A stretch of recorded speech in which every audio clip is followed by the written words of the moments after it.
Fala pessoal, tudo bem? Aqui quem está falando é o Pastor Alain. Estamos iniciando mais um MJ Oficial. E olha, Deus ele tem nos abençoado de forma ímpar em cada programa. Então, se você tem acompanhado tudo aquilo que Deus tem falado, ministrado sobre as nossas vidas, tenho certeza que você está aprendendo muita coisa, está recebendo muito da presença de Deus e hoje não será diferente. Nós estamos recebendo aqui hoje em nossos estúdios a doutora Daniela, ela que vai falar muito sobre a questão dos desafios da internet, já que ela é psicóloga, e vai falar também sobre a questão de como os jovens podem lidar com esses desafios. Tenho certeza que Deus vai usar muito a senhora hoje e vai ministrar sobre os nossos corações. Muito boa noite, doutora. Seja bem-vinda ao Movimento Jovem. Obrigada, pastora Alain, é um prazer.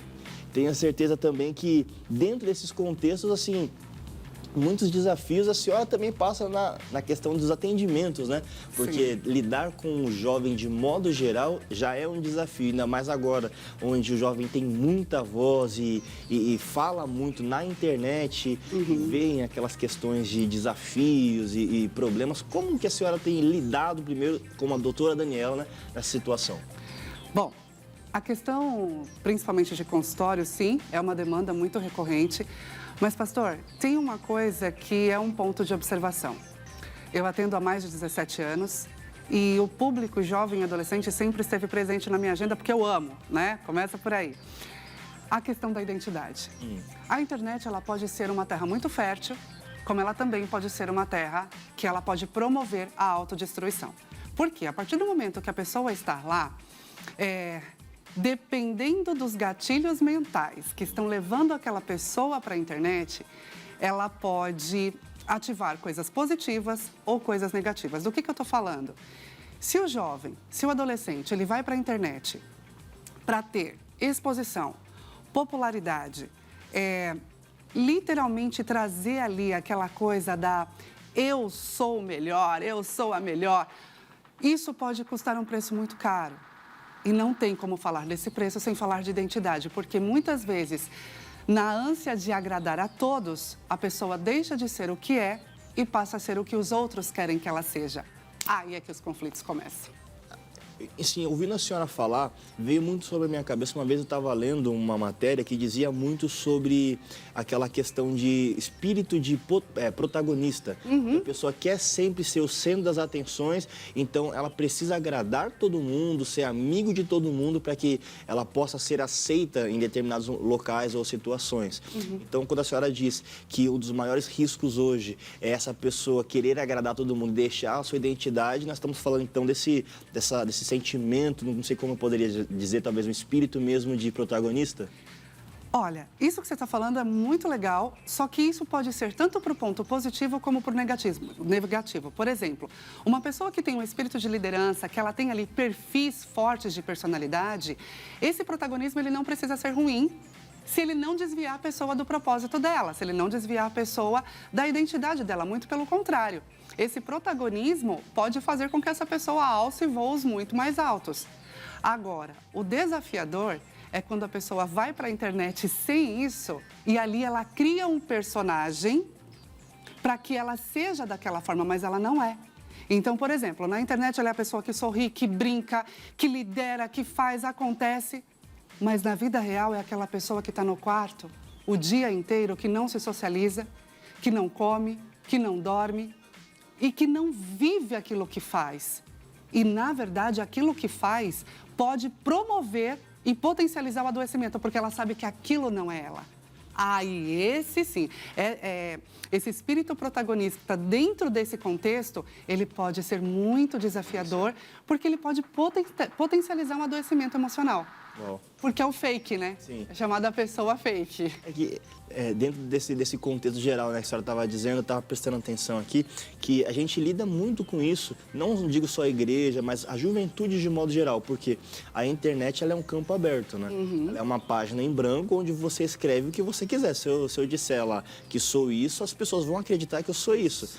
Só que a senhora está dizendo, ao mesmo tempo que eu possa criar uma história ali, ser um grande contador de histórias, eu estou me destruindo e anulando, né, a minha identidade, me fazendo uma pessoa totalmente contrária àquilo que eu sou na internet. Total. Então, eu vou ser uma aversão sabe, você, o herói em casa e o vilão... Aliás, o herói na internet e o vilão em casa. Exato. E esse vilão, ele pode trazer muitas feridas emocionais para a pessoa e para a família que está ao redor. Família, amigos. Porque, pastor, olha só, seu exemplo é fantástico. Movido de uma ousadia, movido por esse espírito de liderança, hoje o senhor está aqui levando uma palavra de vida. Você vem para esse lugar de protagonismo levando uma palavra de vida. Agora, uma outra pessoa que não é isso que ela quer viver, não é isso que ela ama fazer, e ela é forçada a estar nesse lugar, ela vai desenvolver ali, ela pode até desenvolver as características para estar ali, mas aquilo vai estar gerando sofrimento a ela. Aquilo vai estar acabando com ela por dentro. E aí é onde ela pode, fazendo muito tempo aquilo, se perder nela mesma. Daqui a pouco ela olha, peraí, mas quem sou eu mesmo? Eu gosto ou não gosto? Já não sei mais. Que personagem que eu vou fazer agora? Qual que vai ser útil para mim para esse momento? Será que eu vou sorrir um pouco mais, sorrir um pouco menos? Exatamente. E aí tem muitas pessoas vivendo instabilidades emocionais e pode estar partindo dessa origem e a pessoa não está percebendo. Hoje eu estou alegre demais, amanhã eu estou triste demais, hoje eu estou calmo demais, amanhã eu estou irritado demais. Peraí, o que você está fazendo diariamente que não está sendo você? Aquilo que você faz tem a ver com aquilo que você é. Não, eu estou na internet para agradar todo mundo porque ali é o lugar que eu me autoafirmo, ali é o lugar que eu tenho a popularidade, ali é o lugar onde eu tenho o mundo aos meus pés. Uou, ok. Isso é você? Qual é a vida que você tem por trás das câmeras, nos seus bastidores? E aí essa instabilidade, porque durante o dia está no quarto o dia inteiro, só chora de madrugada, não come, não dorme direito, não se socializa, mas para gravar o story é a pessoa mais... Feliz do mundo. Exatamente. E aí as instabilidades começam, ansiedades começam, transtorno de pânico começam. Eu atendo pessoas que têm gatilhos de sintomas de ataques de pânico quando tem que gravar um story. Caramba. Porque aquilo não é ela. A pessoa está triste, mas ela tem que ir para a internet. Sorrir, mostrar uma aparência... Exato. Diferente do que ela está vivendo. Exatamente. Recebo adolescentes que vivem ali por conta de um hater e de ação suicida. Uau. A mãe me ligando desesperada, olha, meu filho tentou se matar e tal, tal, tal. E quando eu vou ver, a gente vai cuidar do caso, foi por causa de um hater que, por conta de uma frase lá que desencadeou vários comentários, atingiu a identidade daquele menino. Então, a internet, ela tem as duas faces, né? E você estar lá, você precisa saber quem você está levando para frente das câmeras. Porque uma identidade frágil, um ego frágil, ele pode não resistir. A pancada. Eu acho que também, muito do que a senhora está dizendo, quando eu atendo as pessoas, claro que numa proporção diferente da senhora, eu falo para as pessoas, normalmente quando estou fazendo discipulado, quando você deixou de ser você, para se encaixar no padrão dos outros, né? Uhum. Porque você vê uma pessoa que ela tem N qualidades, é uma pessoa muito usada para muita coisa, tem um chamado para muita coisa, mas ela prefere se enquadrar num padrão. É como se ela pegasse a vida dela e colocasse dentro de uma caixa. Uhum. Pronto, agora eu vou entrar nessa caixa e vou caber aqui. Só que às vezes assim, a caixa não cabe. Exatamente. Porque você não foi feito para caixa. Só que eu quero estar ali porque é algo que vai me dar talvez uma visibilidade, algo que talvez vai me fazer uma pessoa muito requisitada, muito quista. Sim. E a pessoa acaba, sabe, aceitando viver dentro da caixa para se sentir feliz. Uhum. E eu falo, mas quando é que você deixou a vontade de Deus de lado para que você entre dentro da caixa e viva ali dentro? E eu vejo muito nisso do que a senhora está falando. Que esse espírito de protagonista, né? A pessoa está deixando quem ela é para tentar caber numa rede social, para tentar caber, sabe, num ciclo social, para tentar caber numa sociedade onde talvez ela não seria aceita pelas características dela, pelo jeito que ela age, pelo jeito que ela ri, pelo jeito que ela olha, pelo jeito que ela pensa. E por isso que a gente chama de louco quem é gênio, né? Porque ele começa a viver longe da caixa. E, tipo, o cara é meio maluco. Peraí. Amei! Mas se você parar para pensar, a gente fala, um exemplo, sei lá, um pintor famoso, Van Gogh, doido, cortou a orelha, mas cara, né? Um quadro do cara hoje vale, tipo, milhões. Então, a gente consegue entender que aquilo que é diferente choca. E nem sempre a nossa identidade tão diferente vai ser aceita pelas pessoas na internet, né? Você também trouxe uma coisa muito bacana. O lance da caixa é o quê? O do momento, né? Então, para o momento, a caixa é essa. Então, tem esse tamanho, tem essa largura, tem essa cor, mas aquilo não é você. Mas é como se você não participasse daquilo, o medo de ficar de fora, o medo de não ser visto, o medo de não ser amado, o medo de não ser desejado, é como se assustasse a pessoa. Então, a necessidade de ter aquilo, de participar daquilo, de não ser cancelado, né? Essa palavra é muito bizarra, né? Eu vou te cancelar. Nossa. Deus do céu! Não, e olha para que lugar que a gente vai, olha o poder que a gente coloca na mão do outro. Sim. Ou seja, você me cancelar, inconscientemente eu estou criando uma ameaça, né, no outro. Sim. E aí, ai meu Deus, eu não posso ser cancelada. Aí eu vivo para não ser cancelada. Na verdade, você sobrevive, né? Deixou de viver. Deixei de viver, porque para não ser cancelada, eu preciso ver a cor do cabelo que o pessoal gosta, o estilo de roupa do momento, né? Tudo que está em alta. Muito bizarro isso, cara. Cadê eu? Cadê eu? Eu acho que por isso, assim, claro que, de modo geral, as pessoas vão entender onde eu quero chegar. Eu vejo que as pessoas, tipo, dos anos 90... Vou até um pouquinho menos, porque nos anos 90 começou essa questão de você ser influenciado muito pela televisão, naquilo que os artistas estavam usando, fazendo, mas a galera mais lá atrás, sabe?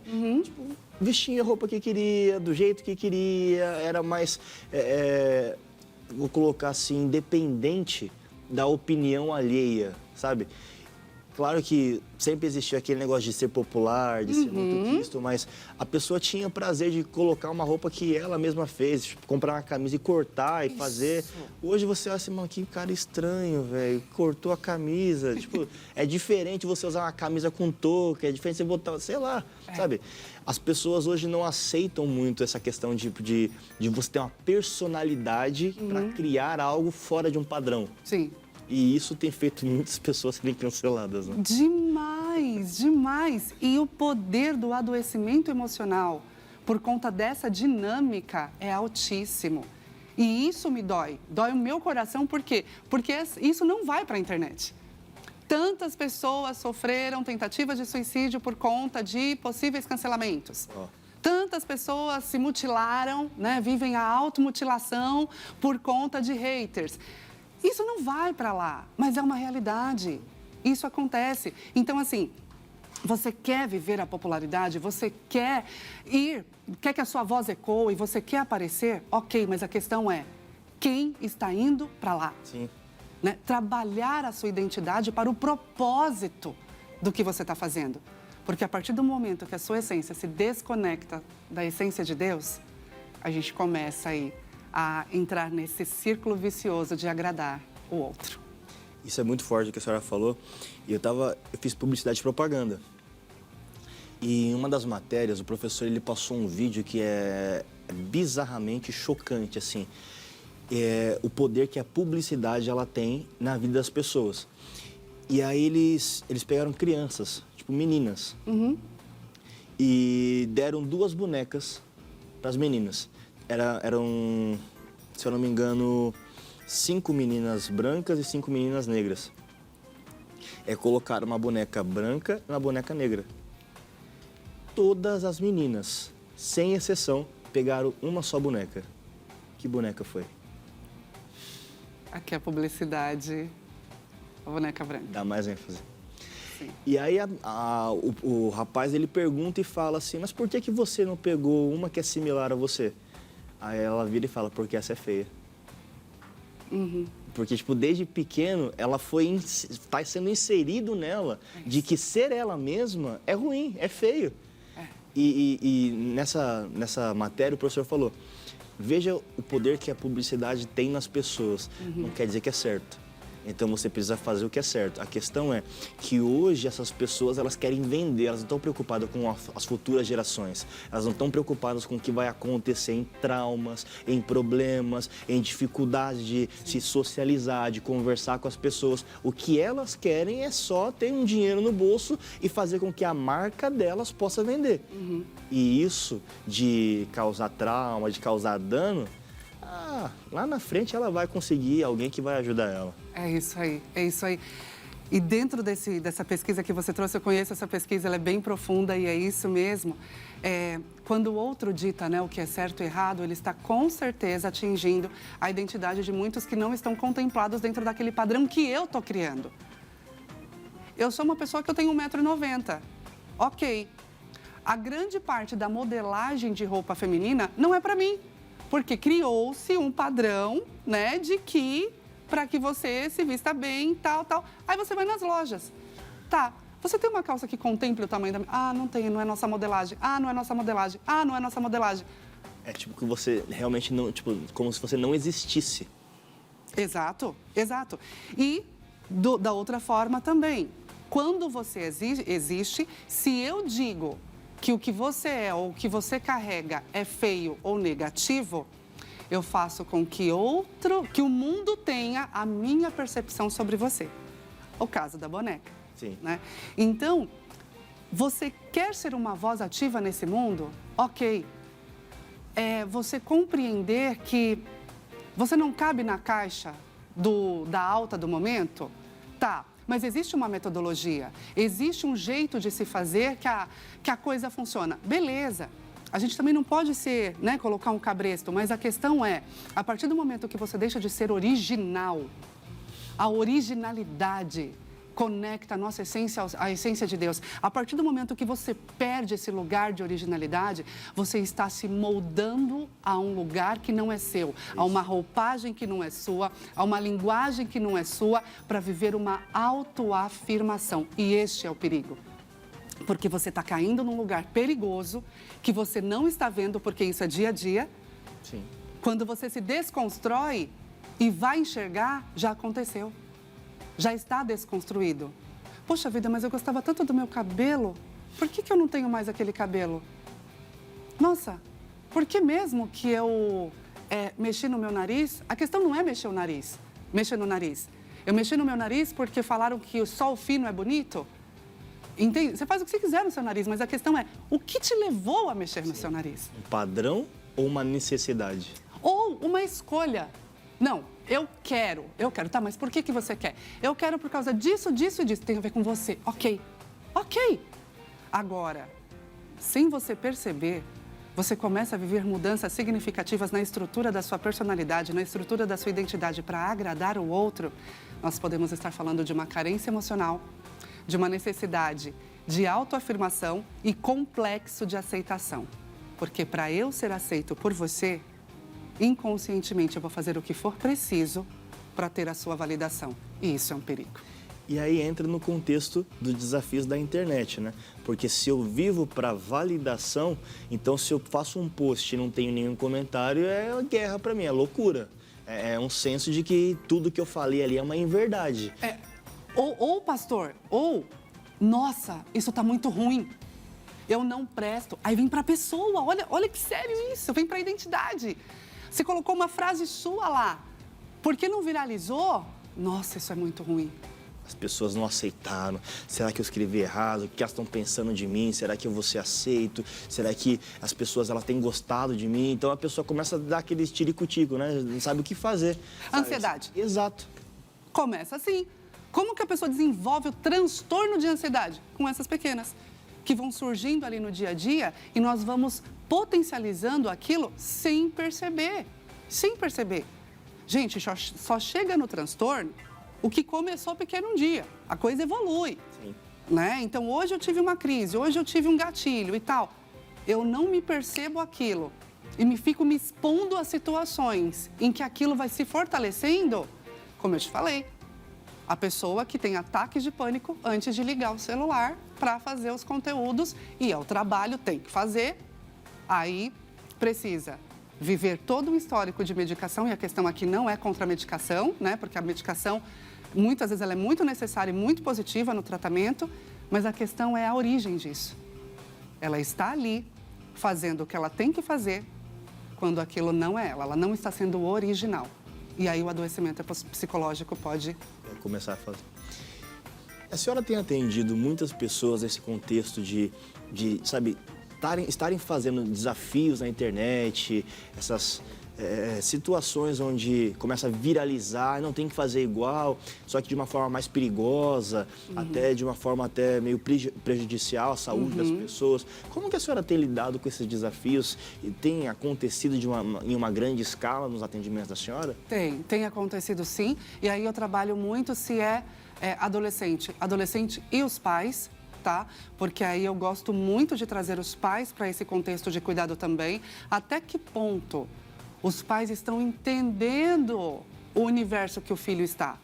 Até que ponto os pais eles estão vendo o que os filhos estão participando? Porque tem desafios que eles iniciam de forma muito singela, de forma muito, sabe, simples. Mas só que a cada fase, a cada etapa, o negócio vai se intensificando, a ponto de a pessoa ter que chegar a se machucar ou machucar ao outro para passar de fase. Caramba. Só que não começa assim. Começa com qual bichinho você acha mais legal. E aí vai indo. Eu tô falando de coisas que eu tenho vivido em consultório, que muitas vezes eu peço ali pro meu cliente, vamos fazer junto? E ele vai passando de tela ali, oh meu Deus! Não se tem noção, só que essas fases, elas só vão se acentuar lá na quinta fase, sexta fase em diante. Quando você já está meio que viciado na Total. coisa. O pai vê a primeira, a segunda e a terceira, tá tudo bonitinho, tá tranquilo. Mas a coisa vai evoluindo, a ponto de teve uma situação, pastor, que quando nós chegamos numa tela, eu virei para minha cliente e fiz assim, minha querida, o que significa isso aqui para você? E ela não percebeu que ela estava dentro da história, dentro do enredo, e o enredo era sobre violência sexual. Meu Deus. Na mente dela, dentro do enredo ali, do joguinho do desafio, ela estava a favor da prática da violência sexual sem saber, porque aquilo, no comecinho, era uma brincadeira. Toda a história é construída para se acreditar que aquilo é uma brincadeira. Meu Deus. Aí tá, vamos sair do jogo. Ela vai para a vida real. Se aquilo acontece na vida real com ela, qual que é a percepção que ela vai ter? Era certo. Era uma brincadeira. Ou ela pode receber como uma brincadeira, ou ela pode fazer como uma brincadeira. A coisa tá séria. Sim. E é tão bem moldado e estabelecido isso, que a pessoa, ela entra como a senhora comentou, ela entra dentro do jogo, ela entra dentro da história e não percebe o que ela está fazendo. Não. Jogo de videogame, normalmente tem muito disso. Na internet, essas questões de desafios, trends e tudo mais que tem se tornado viral, onde as pessoas elas têm que fazer esse tipo de jogo, tipo de desafio. Até recentemente, eu ouvi um caso que uma menina de 13 anos ficou grávida com colegas da escola fazendo roleta russa e não sabe quem é o pai, e não se sabe quantas pessoas participaram ou estão participando dessa brincadeira. Então, você imagina que pandemônio a gente está vivendo, que de alguma maneira a internet está influenciando a adolescência e a juventude, mas de uma outra maneira a gente não tem uma identidade tão bem estabelecida para dizer não. Exatamente. Olha só, pastor, o que o senhor está trazendo. Roleta russa. Na prática do sexo. Isso, dentro da idade, dentro do contexto, vamos voltar para o caso que eu trouxe. A menininha vendo lá, ela está desenvolvendo a consciência de que aquilo é o quê? Uma brincadeira. Então, você tem adolescentes se vulnerabilizando na área sexual, na escola, num grupo, num ato coletivo, vivendo isso como uma brincadeira. Porque no inconsciente coletivo, esses joguinhos, eles estão para desconstruir a questão da moral, a questão do que é certo, do que é errado e bagunçando toda a cabeça dos nossos adolescentes. Você imagina, hoje uma criança de 13 anos está gerando outra criança. Exatamente. E o pai provavelmente tenha talvez 13 anos. Então, que tipo de contexto a gente vai poder dizer? Ah, não, poxa, não é normal. Não. Tem como a gente conseguir normalizar isso, mas o que eu quero dizer é nesse sentido de que está tão bem definido na cabeça deles que para eles é normal. Isso. E isso é porque a identidade deles ainda está em formação e porque a internet tem esse acesso rápido e como a gente foi falando no começo, é uma página em branco, Isso. tudo muito aceito. E a forma como isso é introduzido de forma sutil. Esse joguinho dessa menina que eu atendi, a primeira página era bonequinha branca e rosa. Até a 7ª fase, uma coisa assim. Quando você chega da 7ª em diante, aparece uma outra menina, já toda descaracterizada, transfigurada, com o rostinho transfigurado. E aí começa a vir vários ursinhos de pelúcia praticando atividades sexuais de forma violenta. Só que é os bichinhos de pelúcia. Meu Deus. E aí, quando você vai vendo aquilo, ela falou assim... Aí eu perguntei, falei, tá, mas e se você não passar de fase? Não, se eu não passar de fase, todo o grupo da minha escola me cancela. Então, eu preciso ficar aí até o final, porque só os melhores ficam. O negócio toma uma proporção no coletivo e aí os grupos começam a se formar. Sim. E a senhora falou um negócio que é muito sério e muito real.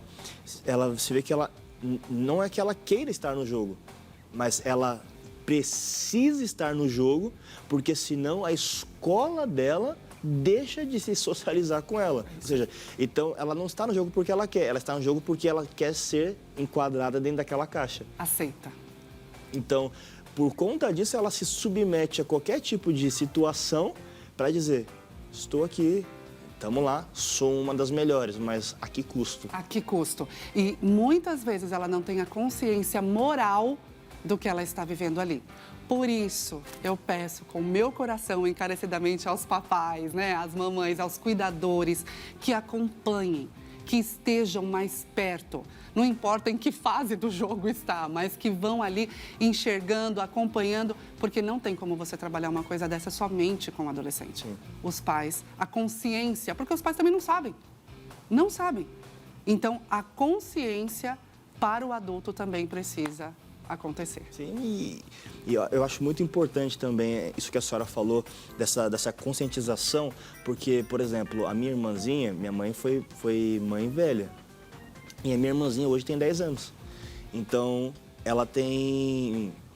minha mãe tem que aprender muita coisa com a minha irmã para que ela consiga dizer, tá, é certo ou tá errado. Então, minha irmã pega o celular, vai jogando o joguinho lá, só que a mãe fica de olho. Ah, não, isso aqui não quero, ah, não, isso aqui não é... Mas por quê? Porque a mãe entende que é um mundo que ela não domina e que a minha irmã vai ter a facilidade de dominar. Uhum. Só que ela fala, eu vou ficar em cima porque eu quero ver até onde vai isso aqui. Perfeito. E, doutora, por mais que o papo esteja sensacional e incrível, nosso programa está acabando. Eu falei para a senhora no começo, a gente tem aqui, sei lá, 6 perguntas, eu só fiz uma.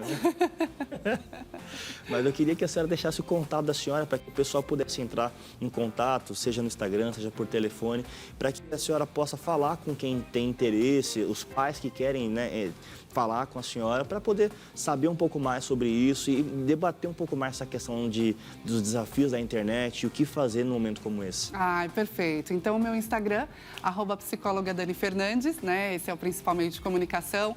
E papai e mamãe, nesse momento, não se culpe pela consciência que você não tinha, mas a partir do conhecimento e do momento de agora, procure conscientizar sua criança, conscientizar o seu adolescente, estar mais perto, estar mais junto, aprender, ensinar o adolescente, o jovem, a falar não, né? Porque ele não precisa fazer tudo para ser aceito. E, com certeza, essa base, essa segurança dentro do vínculo familiar vai dar a esse adolescente, a esse jovem aí, grandes recursos emocionais para que ele sobreviva nesse lugar aí chamado internet. Campo minado chamado, não, brincando. Mas, ó, Que Deus possa falar mais ao seu coração. Aliás, agradeço mais uma vez a senhora por ter vindo aqui e falado bastante sobre esse tema que é muito importante. Que Deus abençoe a senhora, o casamento da senhora, a família, em nome de Jesus. E a você de casa, eu agradeço muito a sua participação, que Deus possa continuar te abençoando e convido você para voltar aqui na semana que vem com mais um MJ Oficial, no nome do Senhor Jesus. Fique na paz, fique com Cristo e até lá, em nome do Senhor.